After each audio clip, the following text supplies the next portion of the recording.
Nas regiões mais setentrionais da América do Norte, existe um território onde o inverno não é uma circunstância passageira, mas uma condição dominante que define todos os aspectos da existência. Aqui, o frio não chega abruptamente, mas quando se instala, o faz com absoluta determinação. As temperaturas caem gradualmente até atingirem níveis que aniquilariam qualquer organismo despreparado em minutos.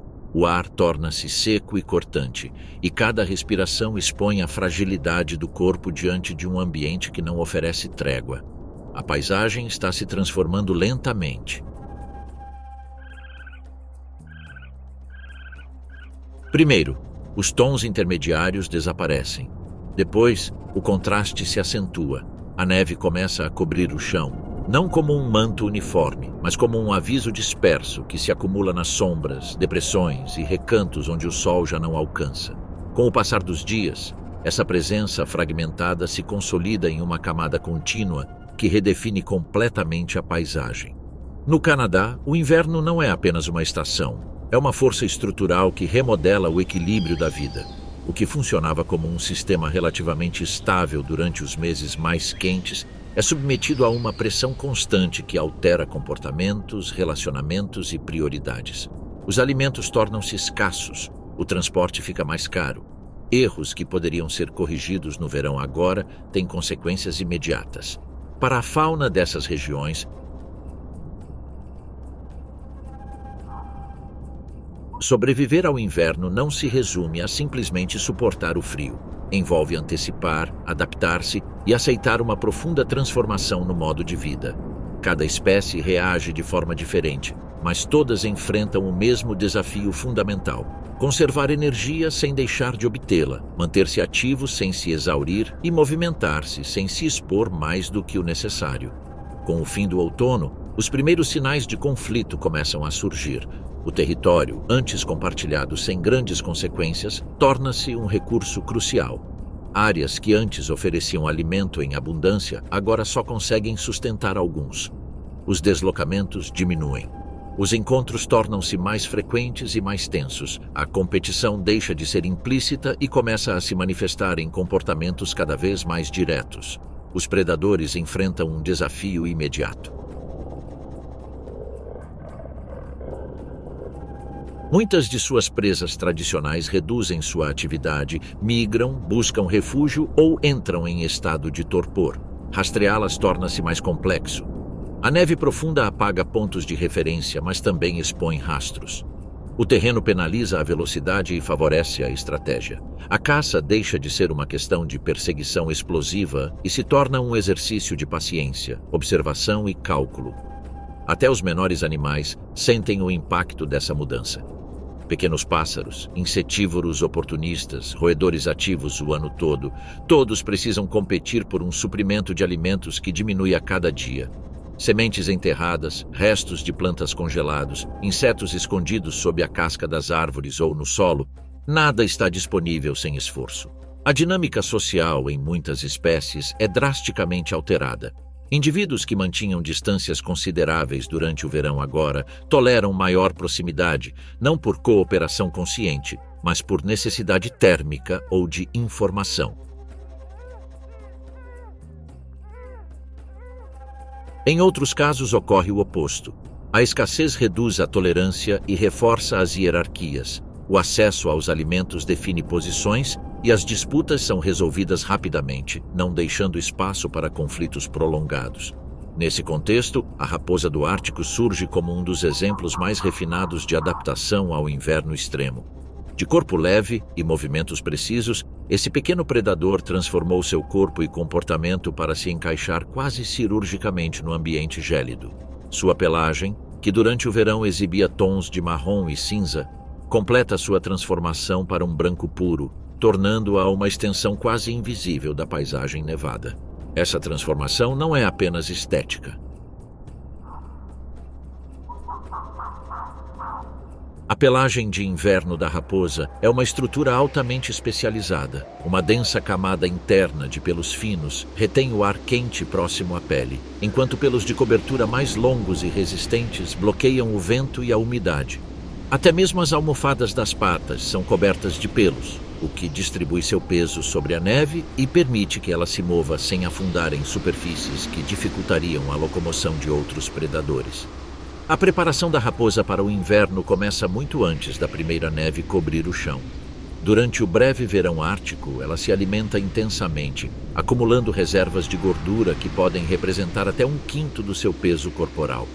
Essa gordura serve não apenas como combustível, mas também como isolante térmico, uma barreira interna contra temperaturas que despencam abaixo de 40 graus negativos. Sua anatomia também se ajusta. As orelhas são reduzidas em tamanho e arredondadas, minimizando a perda de calor.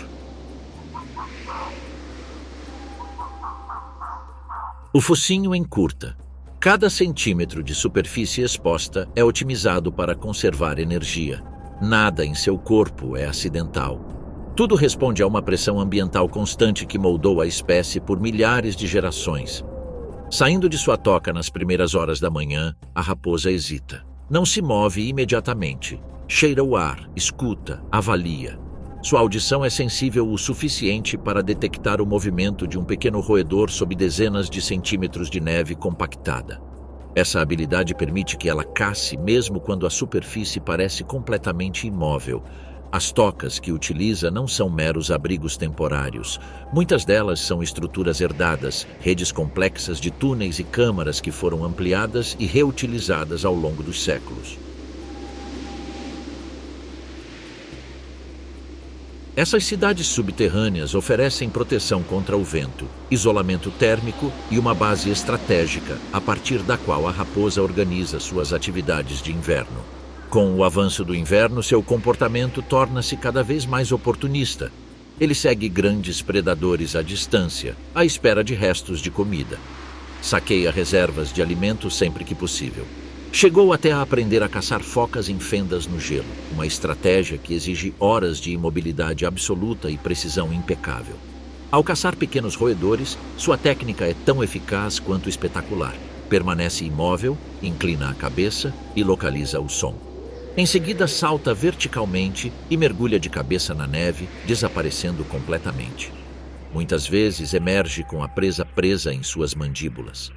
Cada movimento é o resultado de um delicado equilíbrio entre gasto de energia e probabilidade de sucesso. O território da raposa torna-se crucial durante o inverno. Pode abranger dezenas de quilômetros quadrados e precisa ser cuidadosamente defendido. Lobos, linces e grandes aves de rapina representam ameaças constantes. A raposa não só caça, como também precisa evitar se tornar presa. Cada movimento envolve uma avaliação constante de riscos. Durante os períodos mais frios, reduz sua atividade ao mínimo. Pode permanecer dentro de sua toca por dias a fio, enroscado com a cauda em volta do corpo como um cobertor extra. Seu metabolismo desacelera, conservando energia até que uma oportunidade real justifique o gasto. Nem todas as espécies enfrentam o inverno na superfície. Sob o gelo de lagoas e charcos rasos, a rã leopardo do norte adota uma estratégia radicalmente diferente. Aparentemente imóvel, encaixada entre rochas e sedimentos, essa criatura de sangue frio entra em um estado que desafia as definições tradicionais de vida ativa. A preparação começa quando a água começa a esfriar. Ao contrário dos mamíferos, o sapo não consegue gerar seu próprio calor corporal. Em vez disso, ele produz compostos especiais que atuam como um anticongelante natural, impedindo a formação de cristais de gelo em seus tecidos vitais. Essas alterações bioquímicas permitem que ele suporte temperaturas próximas de zero por meses. Escolher o abrigo certo é crucial. Ele precisa estar em um corpo d'água com profundidade suficiente para não congelar completamente, mas não tão profundo a ponto de faltar oxigênio dissolvido. Uma diferença de apenas alguns centímetros pode significar a diferença entre a vida e a morte. Uma vez instalado, o sapo reduz seu metabolismo a níveis quase imperceptíveis. Seu coração bate apenas algumas vezes por hora. Seus pulmões param de funcionar. O oxigênio necessário é absorvido diretamente pela pele. A digestão cessa. A atividade cerebral é minimizada. Durante meses, ele permanece em estado de dormência absoluta. O inverno passa sem movimento, sem qualquer reação visível. O sapo não responde a estímulos que, em outras circunstâncias, provocariam uma fuga imediata. Todo o seu sistema está voltado para a conservação de energia até que o ambiente permita novamente a atividade. Sob a neve e o gelo, a vida não para. Ela se reorganiza. Cada espécie, do predador mais ágil ao anfíbio mais imóvel, encontra uma maneira diferente de se adaptar a um mundo onde a margem de erro é mínima. Os invernos canadenses não selecionam com base na força ou no tamanho, selecionam com base no ajuste. E essa pressão está apenas começando a revelar toda a sua força. Sob a superfície aparentemente estática do inverno canadense, o equilíbrio continua a mudar. Cada dia que passa não só diminui as reservas de alimento, como também corrói a capacidade de recuperação do corpo. O frio não age como um golpe repentino, mas como uma pressão constante que força todos os organismos a redefinirem seus limites. Nesse cenário, a sobrevivência não se trata de dominar o ambiente, mas de se adaptar a ele sem sucumbir. Nas pradarias e bosques abertos do centro do Canadá, o esquilo terrestre de Richardson adota uma estratégia oposta à da raposa ou do lince. Em vez de permanecer ativo e se adaptar ao frio extremo, essa pequena criatura desaparece do mundo visível por meses a fio. Sob o solo congelado, seu corpo entra em um dos estados de hibernação mais profundos conhecidos entre os mamíferos. A preparação começa muito antes da chegada do inverno. No final do verão, o esquilo aumenta drasticamente sua ingestão de alimentos. Cada dia é dedicado a comer, armazenar e converter energia em reservas de gordura.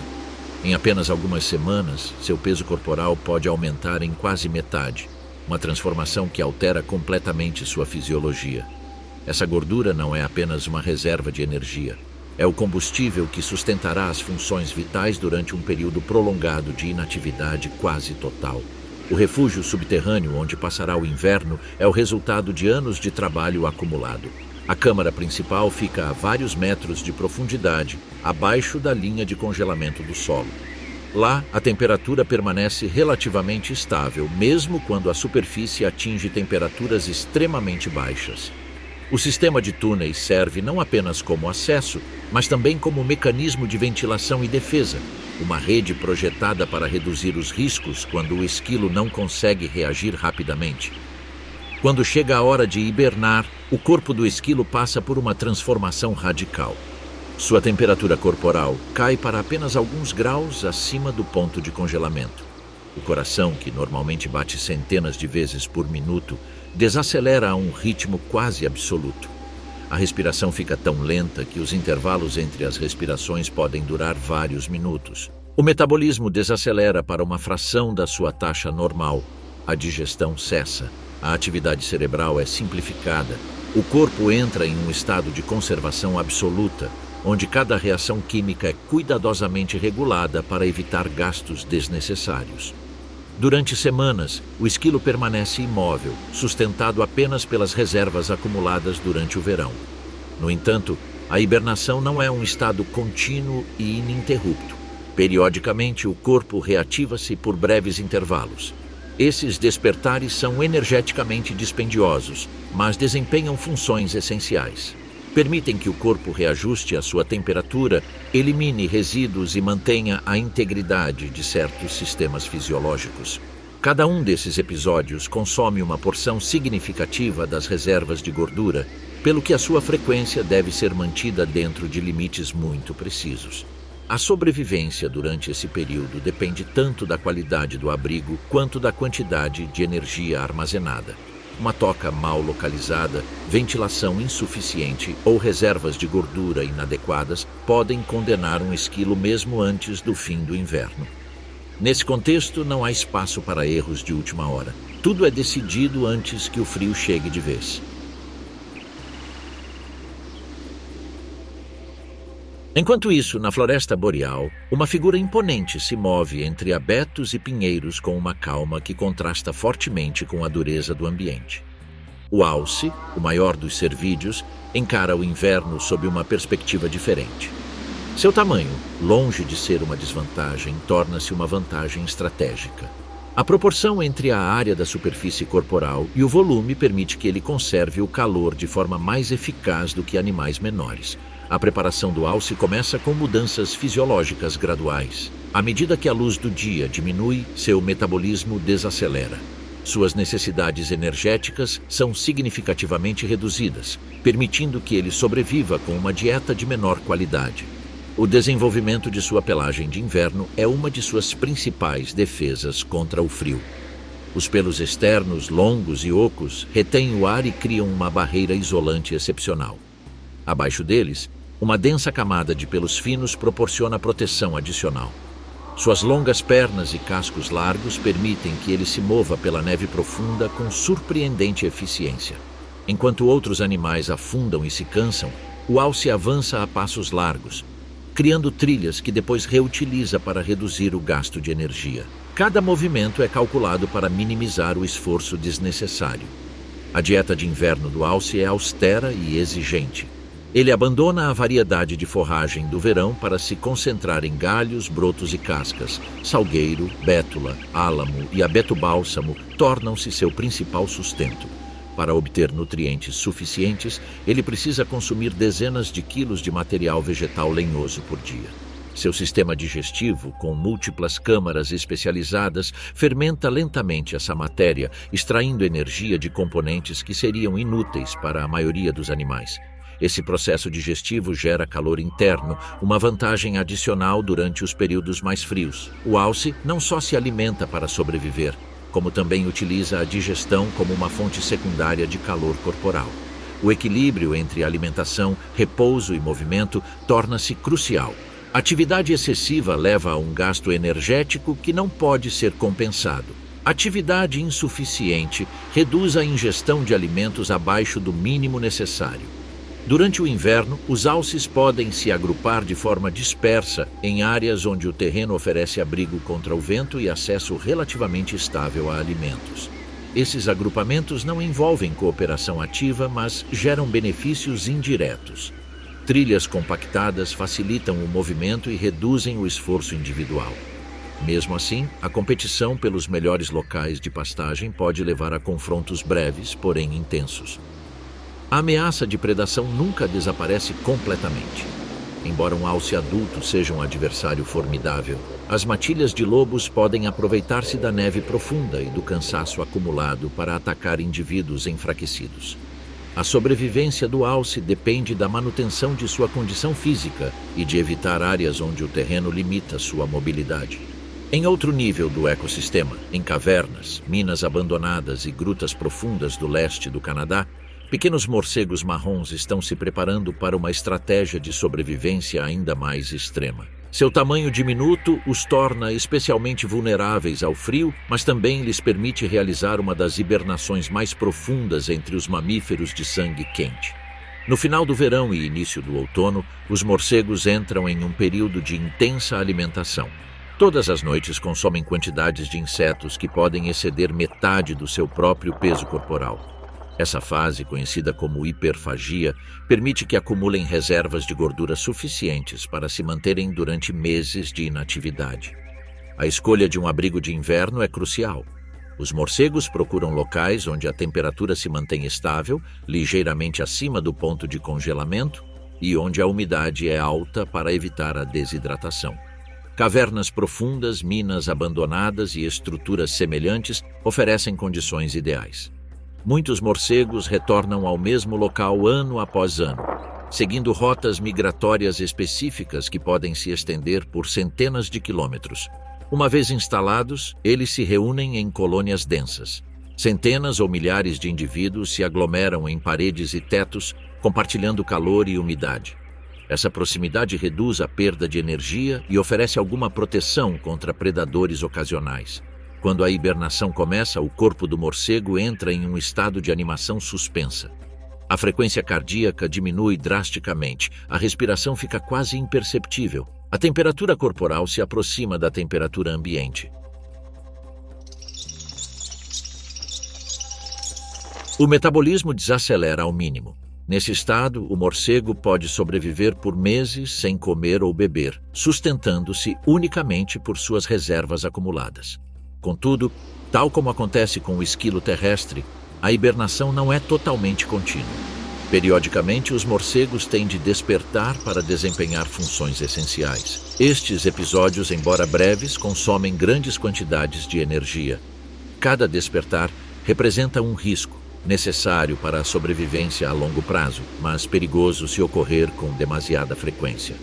Neste ponto, o inverno canadense revela-se não como um inimigo uniforme, mas como um filtro implacável que favorece estratégias muito diferentes. Atividade constante, imobilidade absoluta, tamanho massivo, metabolismo suspenso. Não existe uma única maneira de sobreviver. Existe apenas a adaptação precisa ao lugar que cada espécie ocupa dentro deste sistema extremo. E à medida que o frio continua a consolidar seu domínio, as interações entre essas estratégias começam a se entrelaçar, preparando o terreno para uma fase ainda mais complexa do inverno, que está longe de ter mostrado toda a sua extensão.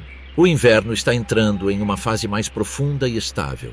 Não há mais surpresas ou transições visíveis.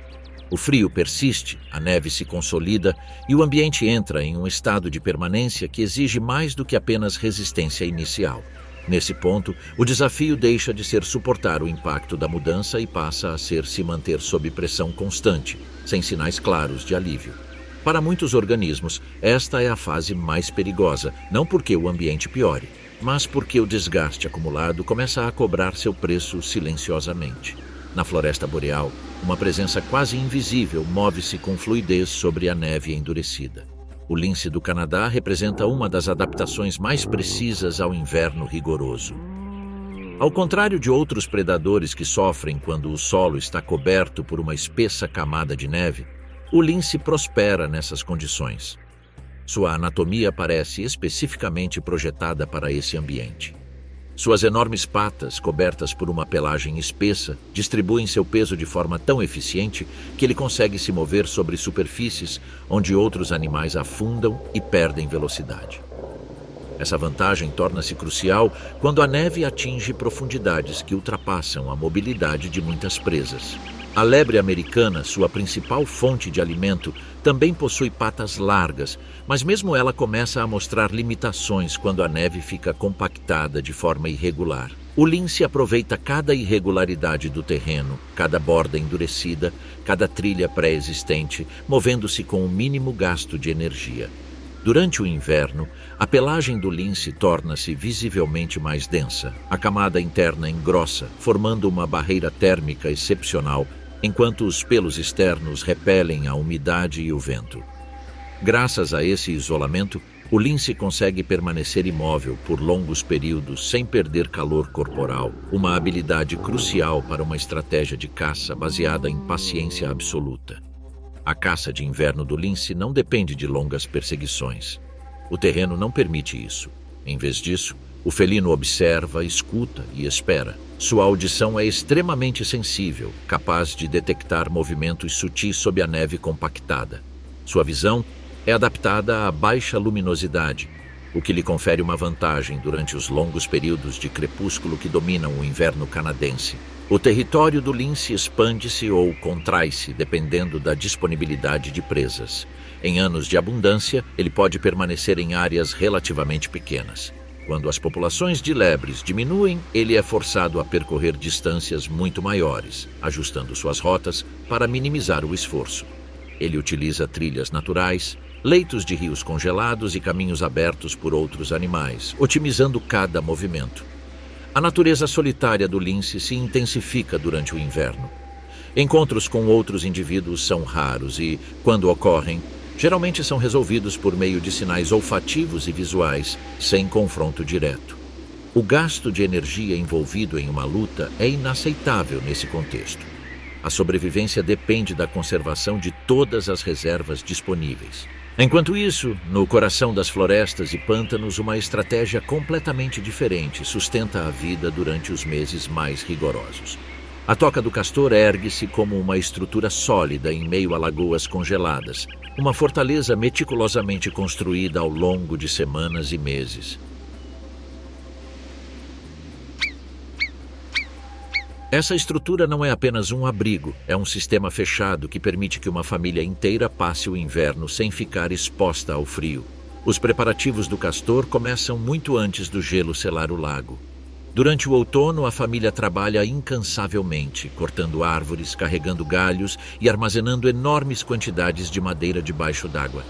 Esse estoque subaquático é sua única fonte de alimento por meses, até que a vegetação fresca desapareça completamente. A localização do depósito de alimentos é crucial. Ele deve estar em água com profundidade suficiente para não congelar completamente, mas perto o bastante da cabana para permitir acesso rápido e seguro. Um planejamento inadequado pode ser fatal se o gelo bloquear o acesso aos depósitos ou se eles se tornarem inacessíveis devido a mudanças no nível da água. A própria cabine foi projetada para conservar o calor de forma eficiente. As paredes, feitas de camadas interligadas de madeira, barro e pedras, são bastante espessas. Quando o exterior congela, essas camadas endurecem ainda mais, criando uma barreira isolante que mantém a temperatura interna relativamente estável. No interior, a câmara principal fica acima do nível da água, acessível apenas por túneis subaquáticos. Durante o inverno, o mundo do castor se reduz a este espaço fechado e aos cursos d'água que ligam a toca ao depósito de alimentos. O gelo que cobre o lago funciona como uma camada adicional de proteção, bloqueando o acesso de predadores terrestres. No entanto, também impede qualquer fuga para a superfície. A família permanece completamente isolada por semanas ou até meses. A fisiologia do castor é perfeitamente adaptada a essa vida aquática de inverno. Seus pulmões permitem que ele permaneça submerso por longos períodos. Sua pelagem, composta por uma camada interna densa e impermeável e pelos externos repelentes à água, retém o calor mesmo em água quase congelada. A limpeza constante é essencial para manter essas propriedades isolantes. Dentro da toca, a vida se desenrola em um ritmo lento e cadenciado. Os castores se aconchegam para se aquecer, reduzindo suas atividades ao mínimo indispensável e entrando na água apenas quando absolutamente necessário para buscar alimento. Sua dieta de inverno, baseada quase exclusivamente em casca de árvore e madeira macia, é pobre em nutrientes, exigindo alimentação frequente para suprir suas necessidades energéticas. A convivência prolongada em um espaço confinado também exige ajustes comportamentais.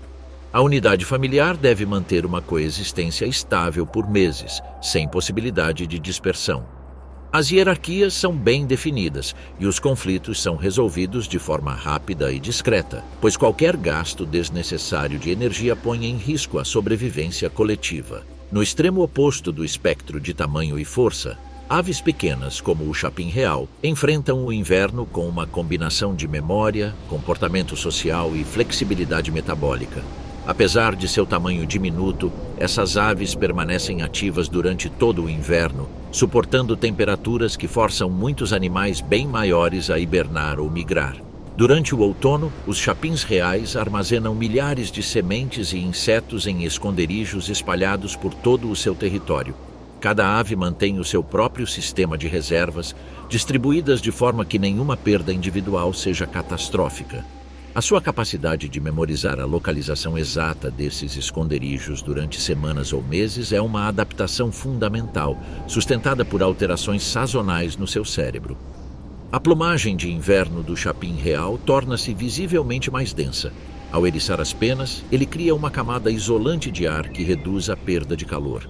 Nas noites mais frias, ele pode entrar em um estado de torpor controlado, diminuindo a temperatura corporal e o metabolismo para conservar energia. Esse estado o torna vulnerável, mas é essencial para sobreviver a noites extremamente longas e frias. Durante o inverno, os chapins reais formam bandos mistos, associando-se a outras espécies de pequeno porte. Esses agrupamentos aumentam a vigilância contra predadores e melhoram a eficiência na busca por alimento. No entanto, dentro do bando, existe uma hierarquia clara que determina o acesso aos melhores recursos e aos locais de repouso noturno mais seguros. Encontrar comida no inverno é uma corrida contra o tempo. Um chapim real precisa consumir uma quantidade significativa do seu próprio peso diariamente apenas para manter a temperatura corporal. Cada dia envolve percorrer metodicamente galhos, cascas de árvores e agulhas de coníferas, examinando cada superfície em busca de alimento escondido. A persistência é tão importante quanto a eficiência. Enquanto essas estratégias se desenrolam em paralelo, o inverno continua a exercer sua pressão implacável. Não há eventos espetaculares nem mudanças abruptas. A seleção ocorre silenciosamente, cumulativamente. Indivíduos incapazes de equilibrar gastos e recuperação começam a desaparecer, nem sempre de forma visível, mas certamente para sempre. O ecossistema invernal canadense é sustentado por essa delicada teia de adaptações extremas. Cada espécie ocupa um espaço preciso dentro de um sistema que não tolera desperdício nem improvisação. O inverno não recompensa força bruta ou velocidade excessiva. Ele recompensa precisão, economia e a capacidade de adaptação a limites rigorosos. E enquanto a neve continua a cobrir o território e a luz permanece escassa, o ciclo segue em direção ao seu ponto mais exigente, onde até os mais bem adaptados terão de enfrentar um último teste antes que o equilíbrio mude novamente. O inverno atinge seu ponto mais estável. Ele já não avança nem recua visivelmente, simplesmente permanece. Essa aparente imobilidade é enganosa, pois é durante esse período que a pressão acumulada começa a determinar quem consegue sobreviver e quem não consegue. A neve permanece compacta, o frio constante, a luz escassa. Não há novos acontecimentos que desencadeiem um alerta imediato, e precisamente por isso a tensão se torna mais perigosa. A sobrevivência deixa de ser uma reação ao ambiente e passa a ser um teste de resistência interna. Nesse cenário, o lobo cinzento surge como uma das espécies que não apenas resiste ao inverno, mas o utiliza a seu favor. Diferentemente de muitos predadores solitários, o lobo não enfrenta o frio sozinho. Sua maior força reside não apenas em sua fisiologia, mas também em sua estrutura social. A alcateia funciona como uma unidade coordenada, capaz de transformar a escassez em oportunidade por meio de uma cooperação precisa. Nos meses que antecedem o inverno, os lobos não se preparam acumulando gordura em excesso. Sua sobrevivência depende da manutenção de uma condição física ideal para caçar durante toda a estação fria. O outono é um período de adaptação, não de engorda passiva. A alcateia refina suas rotas, fortalece a coesão social e avalia a disponibilidade de presas em seu território. A pelagem de inverno do lobo desenvolve-se como uma camada dupla altamente eficiente. Os pelos externos repelem a umidade e bloqueiam o vento, enquanto a camada interna retém o ar quente junto à pele. Esse isolamento é tão eficaz que os lobos podem descansar diretamente na neve sem perder calor corporal, mesmo quando as temperaturas despencam. Seu comportamento de repouso também se ajusta. Durante as noites mais frias, os lobos se enrolam em corpos compactos, protegendo o focinho e os membros com a cauda. Essa postura reduz a área de superfície exposta e cria um microclima quente que lhes permite conservar energia durante longos períodos de inatividade. A caçada de inverno da matilha é uma demonstração de eficiência coletiva. Na neve profunda, os lobos se revezam abrindo caminho. Os indivíduos que lideram o caminho gastam mais energia, mas esse esforço é compartilhado entre todos. A cooperação reduz o custo individual e permite que eles percorram grandes distâncias sem exaurir nenhum membro. Ao perseguir presas de grande porte, como alces ou veados, os lobos usam o terreno a seu favor.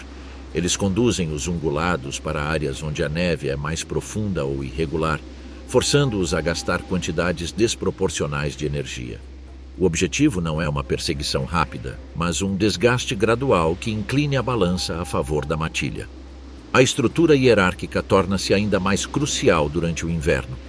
Os indivíduos dominantes têm acesso prioritário aos alimentos, garantindo que os caçadores mais experientes conservem a força necessária para as caçadas futuras. Essa distribuição, que pode parecer injusta para um observador externo, é uma estratégia que maximiza a sobrevivência de todo o grupo. O território de inverno de uma manada pode abranger centenas de quilômetros quadrados. Mantê-lo exige patrulhas constantes e um gasto energético significativo. As fronteiras são demarcadas regularmente, não apenas para afastar outras manadas, mas também para manter a coesão interna. O território define rotas, abrigos e oportunidades de caça. Perdê-lo significaria expor-se a áreas desconhecidas na pior época do ano. A carniça torna-se cada vez mais valiosa nesta fase. Os lobos não perdem nenhuma oportunidade. Animais que morreram de frio, fome ou ferimentos anteriores representam uma fonte crucial de energia, reduzindo a necessidade de caçar ativamente. A capacidade de localizar e defender esses recursos contra outros necrófagos é uma vantagem decisiva. Enquanto os lobos percorrem vastas distâncias, outros habitantes do ecossistema enfrentam o inverno em imobilidade quase total. No interior de tocas, cavernas e abrigos naturais, os ursos pardos passam por um dos estados fisiológicos mais complexos do reino animal. Sua entrada na hibernação invernal é o resultado de uma preparação intensa que começa meses antes. No final do verão e no outono, o urso entra em um período de hiperfagia extrema. Ele consome quantidades enormes de comida, transformando cada caloria disponível em reservas de gordura. Esse processo não é caótico. O corpo do urso é projetado para maximizar a eficiência de armazenamento, acumulando energia suficiente para sobreviver por meses sem comer, beber ou eliminar resíduos. A escolha da toca é uma decisão crucial. O urso avalia a estabilidade do terreno, a proteção contra o vento, o acúmulo de neve e o isolamento de perturbações. Muitas tocas são escavadas em encostas orientadas de forma que a neve as cubra completamente, criando uma camada isolante adicional. Uma vez acomodado, o urso entra em um estado de torpor profundo. Ao contrário dos verdadeiros hibernadores, sua temperatura corporal cai apenas moderadamente. No entanto, seus batimentos cardíacos e a frequência respiratória diminuem drasticamente. Seu metabolismo desacelera para uma fração de sua atividade normal, permitindo-lhe conservar energia por períodos prolongados. Um dos aspectos mais notáveis desse estado é a capacidade do urso de reciclar substâncias que seriam tóxicas para outros animais. A ureia é transformada em proteínas reutilizáveis, prevenindo a perda muscular. A água é conservada por meio de processos metabólicos que eliminam a necessidade de beber ou urinar por meses. Em fêmeas grávidas, o desafio é ainda maior. O nascimento dos filhotes ocorre durante a hibernação de inverno.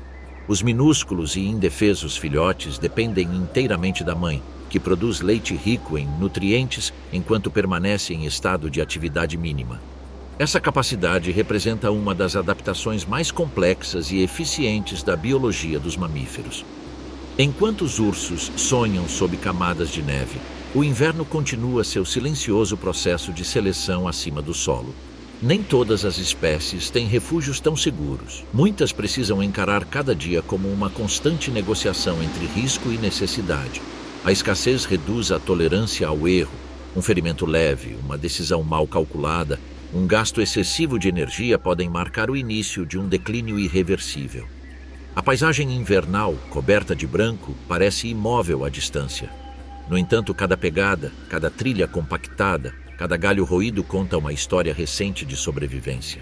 A neve registra a atividade com clareza implacável, revelando padrões que outros podem interpretar. O que se repete torna-se previsível, e o que é previsível torna-se vulnerável. Nesta época do inverno, a noite se prolonga como um teste adicional. As temperaturas atingem seus mínimos mais persistentes. O corpo precisa decidir se deve se mover para buscar alimento ou permanecer imóvel para conservar calor. Não existe uma resposta universal.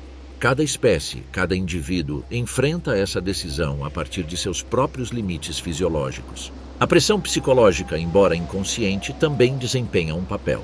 A falta de variação, a repetição constante de rotinas mínimas e a incerteza prolongada afetam o comportamento.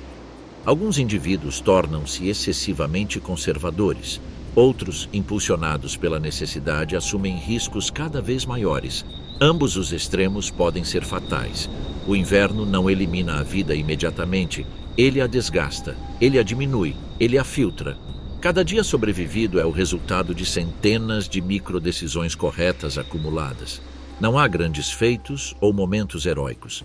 A sobrevivência é definida por silêncios, pela quietude, por escolhas invisíveis. E embora o frio permaneça intenso e a neve continue a definir a paisagem, o ecossistema caminha para um ponto crítico. A pior parte nem sempre é o começo ou o fim. Muitas vezes é a persistência. O inverno ainda não terminou de cobrar seu preço.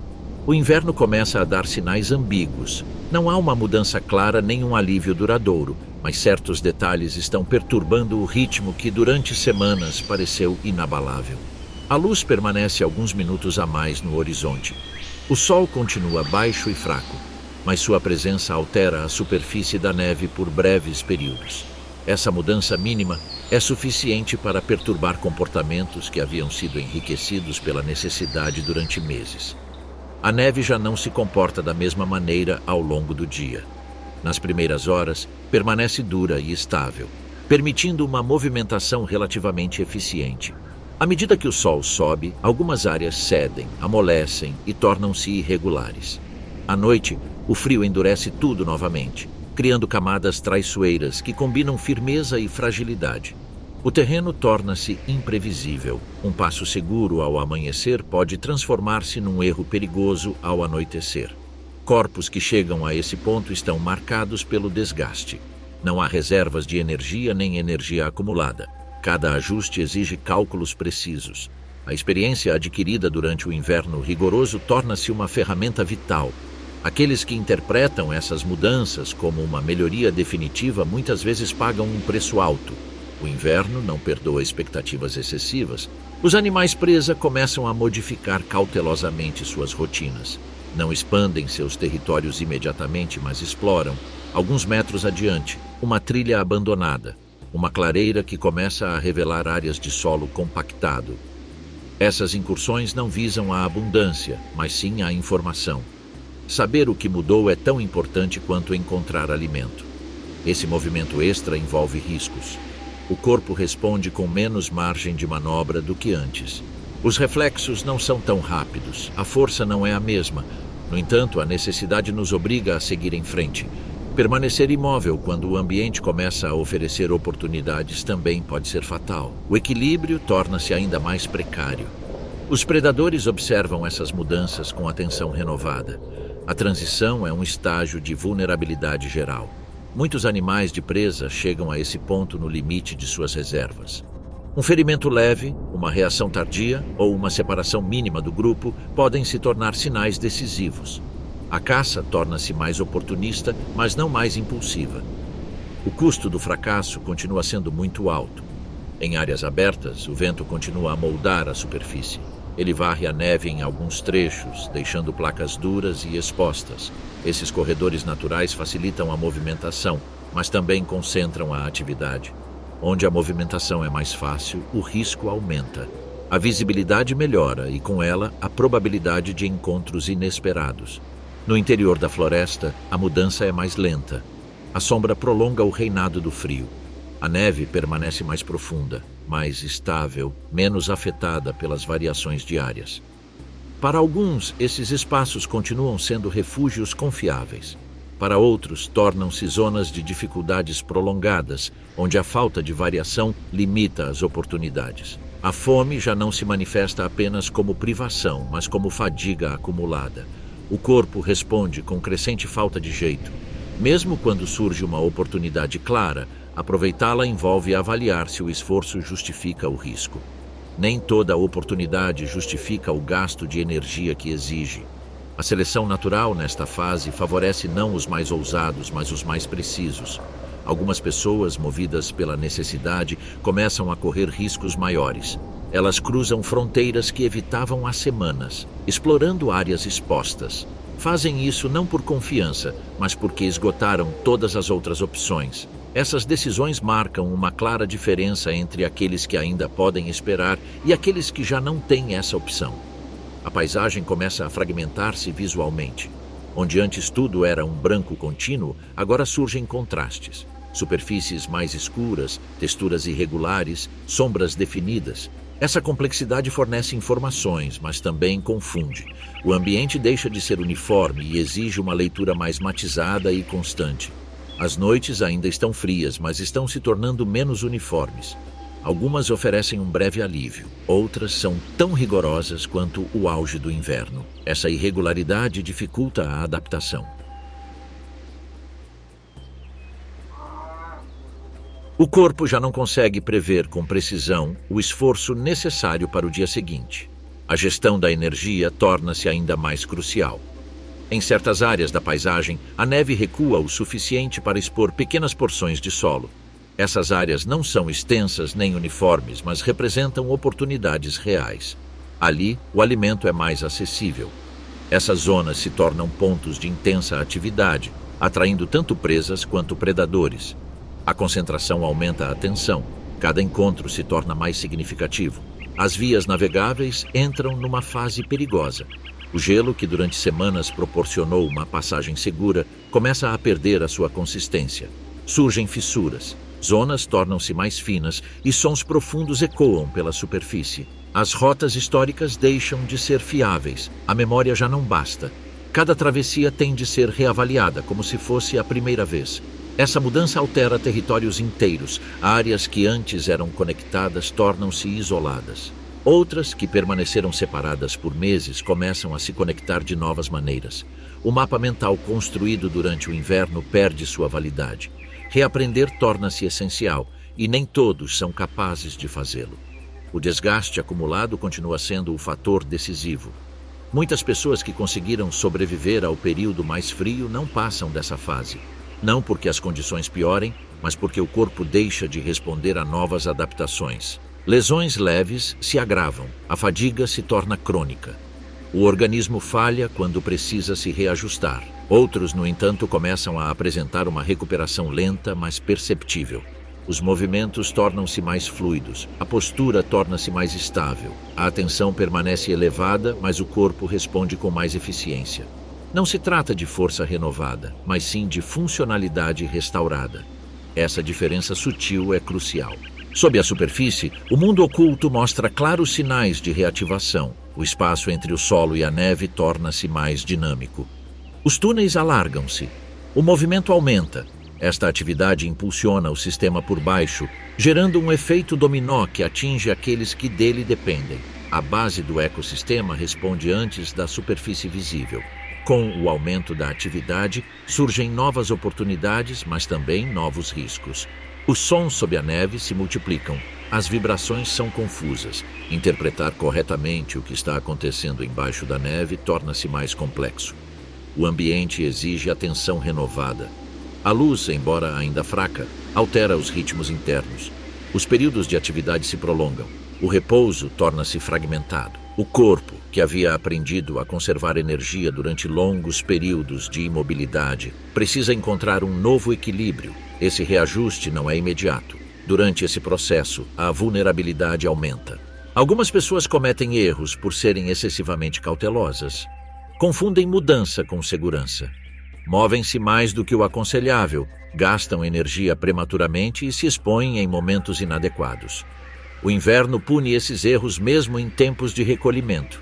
Não perdoa a impaciência, outros permanecem cautelosos, observam mais do que agem, adaptam-se gradualmente, consolidando cada avanço antes de tentar o próximo. Para eles, a transição torna-se uma verdadeira oportunidade, não uma armadilha. A paisagem já não parece estática, a neve se move, o gelo reage, o ar muda. Tudo se desloca, ainda que lentamente. A complexidade retorna. Com ela, a necessidade de decisões mais precisas, frequentes e arriscadas. O inverno deixou marcas profundas. Mesmo com o seu recuo, os seus efeitos persistem. Os comportamentos adquiridos não desaparecem imediatamente. A cautela, a economia de movimentos e a vigilância constante continuam a ser fundamentais. A experiência torna-se o guia. Esta fase não é um fim, é um limiar. A vida que chegou a este ponto entra em um novo território, moldado por meses de pressão. Não há garantias de sucesso, apenas a possibilidade de se adaptar mais uma vez. E enquanto o frio perde força de forma desigual, o mundo, sem saber, se prepara para a próxima virada do ciclo. O sofrimento do inverno ainda não acabou, ele apenas mudou de forma. O fim do inverno não chega com um gesto claro ou uma ruptura óbvia. Não há um dia específico em que o frio abandona a terra, nem um momento preciso em que a pressão desaparece. O que acontece é mais sutil e, por isso mesmo, mais exigente. O inverno começa a recuar sem aviso prévio, deixando para trás um ambiente que já não responde às regras que o governaram durante meses. Mas ainda não oferece as condições para uma verdadeira recuperação. A luz persiste de forma perceptível. Não aquece, mas permanece. A cada dia, alguns minutos a mais perturbam os ritmos internos daqueles que sobreviveram até aqui. O corpo reconhece essa mudança antes da mente. Os períodos de atividade se expandem, as pausas se redistribuem e a imobilidade absoluta deixa de ser a estratégia dominante.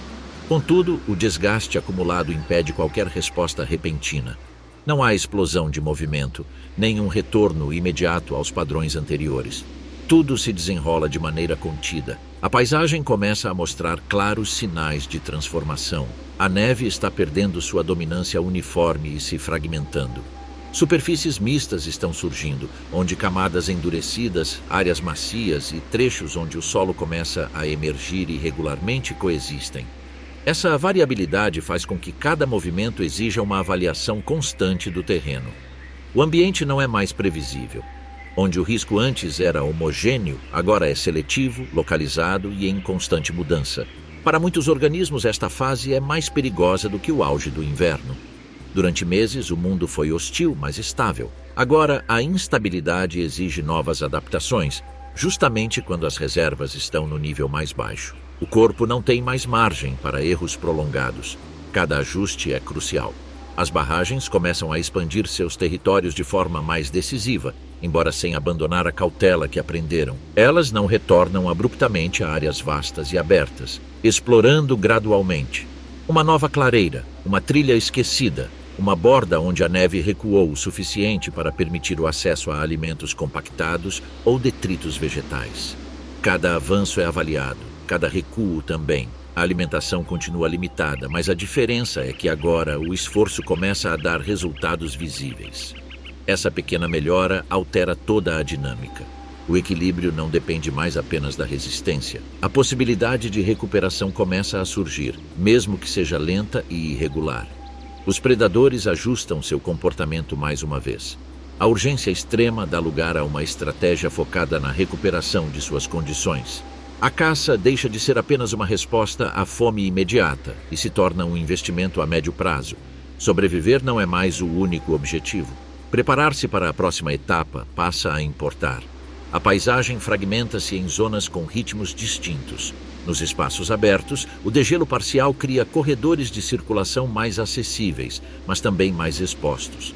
A visibilidade aumenta, a probabilidade de encontros cresce. No interior da floresta, a sombra retém o frio por mais tempo. Ali, o inverno resiste a ir embora, prolongando a pressão sobre aqueles que dependem desses abrigos. As vias navegáveis estão passando por uma fase crítica. O gelo está perdendo sua coesão. O que durante semanas foi uma superfície confiável agora se torna uma ameaça silenciosa. Rachaduras aparecem, áreas enfraquecidas emergem e sons profundos reverberam pela estrutura. As travessias habituais não são mais viáveis. A água recupera a proeminência, primeiro como um perigo e mais tarde como um recurso. Essa mudança nos obriga a redesenhar nossos mapas internos. Rotas seguras são abandonadas, outras são descobertas. A memória construída durante o inverno rigoroso perde sua precisão. Aprender de novo torna-se essencial, e nem todos os corpos são capazes disso. O desgaste acumulado continua sendo o fator decisivo.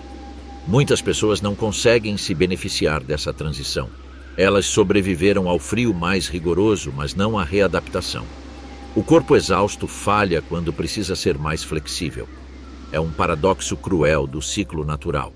A resistência não garante o sucesso futuro. Outros, no entanto, começam a apresentar claros sinais de recuperação. Os movimentos tornam-se mais fluidos. A postura estabiliza. O tempo de reação melhora. Não se trata de força ou abundância renovadas, trata-se de funcionalidade, e neste ambiente a funcionalidade é uma imensa vantagem. Sob a superfície, o mundo oculto que sustentou o ecossistema durante os meses mais rigorosos está agora impulsionando a mudança. A atividade subterrânea está aumentando, os túneis estão se expandindo, as trocas estão se intensificando. Essa base invisível está reativando o sistema por baixo, gerando efeitos que levam tempo para se manifestarem na superfície, mas que já estão em curso. Com esse impulso surgem novas interações. A concentração de pessoas em torno das áreas onde a neve derrete primeiro aumenta a competição. Os encontros tornam-se mais frequentes e mais complexos. A simplicidade imposta pelo inverno dá lugar a um cenário com mais variáveis, mais opções e mais riscos. As noites ainda são frias, mas já não são iguais. Algumas permitem um descanso mais profundo, outras voltam com uma dureza inesperada. Essa irregularidade impede uma adaptação definitiva. O corpo precisa permanecer flexível, alerta e pronto para recuar se necessário. A transição pune tanto a rigidez quanto a impaciência. Comportamentos aprendidos ao longo de meses não desaparecem. A cautela persiste mesmo quando as condições melhoram. A economia de movimentos continua sendo a norma. A memória do frio extremo age como um freio interno, impedindo esforços desnecessários. A experiência se torna uma vantagem silenciosa. A paisagem perde lentamente seu predomínio branco. Tons suaves surgem, depois contrastes mais definidos. Não há uma explosão imediata de vida. A renovação é gradual, contida, quase tímida. A natureza não se precipita, ela se adapta. Os organismos que estão se movimentando agora o fazem com uma mistura de necessidade e expectativa. O futuro não se resume mais à sobrevivência, mas também não oferece garantias de abundância. Cada decisão ainda tem peso. Cada escolha pode inclinar a balança para um lado ou para o outro. O inverno deixa cicatrizes visíveis e invisíveis. Árvores caídas, galhos quebrados, caminhos alterados, corpos mais magros. Comportamentos refinados. Nada retorna exatamente ao seu estado anterior. Cada ciclo reescreve o território e aqueles que o habitam. Os jovens que conseguiram sobreviver carregam agora uma experiência precoce que os marcará para a vida toda. Aprenderam sob pressão, sem margem para erros prolongados. Essa memória física influenciará a forma como enfrentarão os invernos futuros. A adaptação não é transmitida apenas pela genética, mas também pela aprendizagem. Muitos não chegaram tão longe. A ausência deles faz parte do equilíbrio alcançado. O inverno não age com intenção ou julgamento. Ele simplesmente filtra, reduz, redefine. O sistema que emerge depois não é mais benevolente, é apenas diferente. O mundo em reconstrução apresenta novas oportunidades, mas também novos desafios.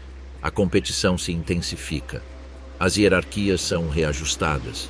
O território recupera sua importância. A vida não se estabiliza, apenas muda de intensidade. A memória do inverno permanece como um alerta constante. Mesmo quando as condições melhoram, a prudência aprendida guia as decisões.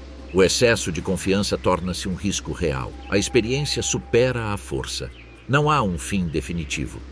O ciclo não se fecha, ele continua. O inverno recua, mas retornará. Não da mesma forma, não com os mesmos efeitos, mas com o mesmo propósito.